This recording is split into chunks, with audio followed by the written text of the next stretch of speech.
University and along with the work that I do in advocacy, came right back to the idea of expungement, decriminalization, and how do we assist this population. Here in the City Hall, and I think at some points in the state, there were these various ideas on how we can, assist this population. So, Assembly Fernandez, in your work, in this whole conversation, particularly in relation to Black and brown communities and the cannabis industry, what do you see is happening from a legislative perspective that's either pushing this forward or hindering us? Well, to talk about both, I guess, issues, what's pushing us forward and what's hindering us, part of the reason why it was stalled this year was because we really wanted to get it right.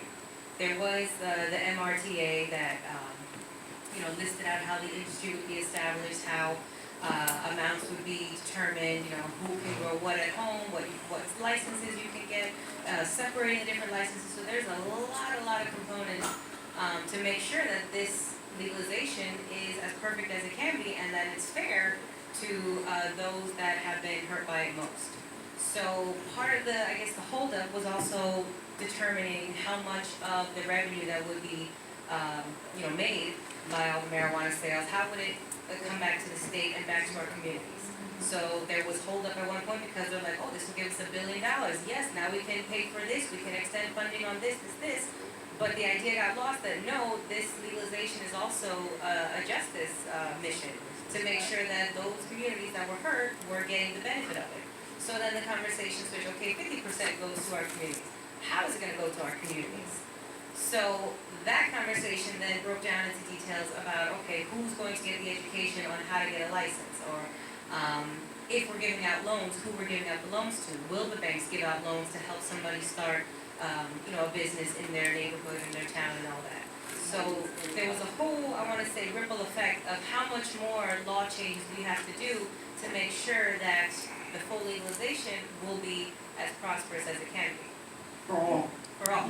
For all. And I think I definitely want to hear from the Assemblywoman, because she made some points earlier in our pre-interview that I think is very important to the Councilwoman to share from Mount Vernon, to share with our audience. I'm sorry, Ms. Fernandez. Assemblywoman, you start talking, I want to get her. Please. Thank you. Please.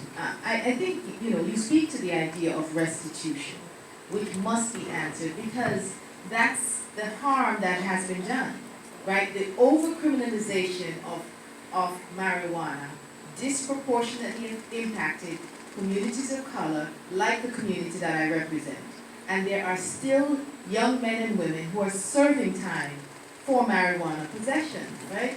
And so how do we restore those people?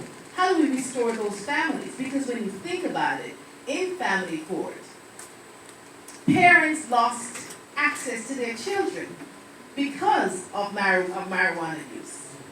People lost housing because of marijuana use. And so when we think about the issue of restitution, that has to be thoughtfully examined. Because we must, a community like the one I live in has been decimated by the over-criminalization of marijuana. It has been. So we must be able to clearly show how we're going to restore, how the restoration of communities like Mount Vernon will be done through the legalization of marijuana.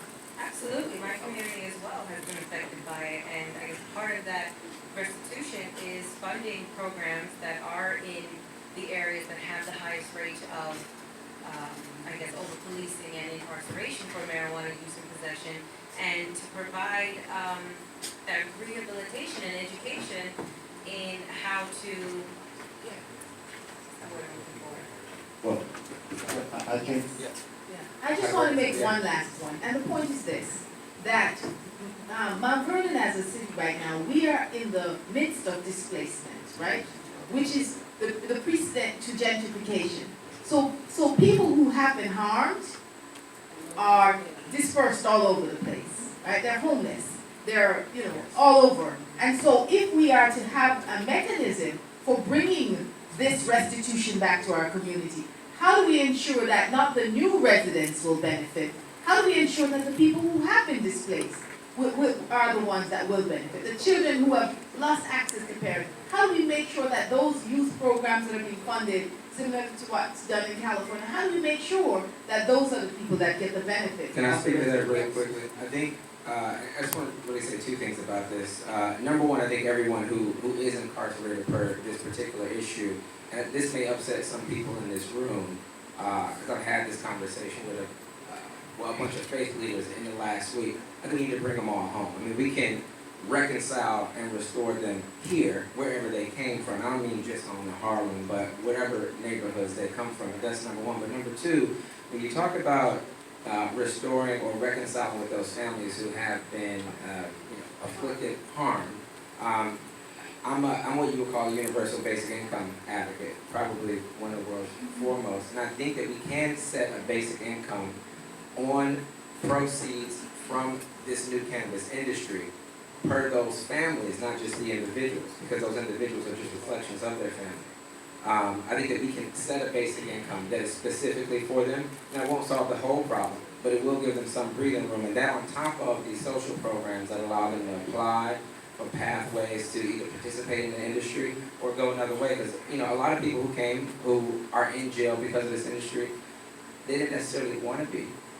They probably want to go do something else with their lives. So I really think it's about, and I think it's the most American thing we can do, is give them some form of autonomy and choice. But they have to have capital to get that. And I mean tangible stuff in their hand, not a program where they apply for it and they can be applied for the way, etc. All right, so I want to. We can afford it. Excuse me. your point on that, Mr. Davis, so let's see you kind of. Yes, and I'd like to speak out to him on that, about the system from Mount Vernon. Taking it from the top. Tippy. Okay. All my people. Sing it, daddy. Hey. Be right.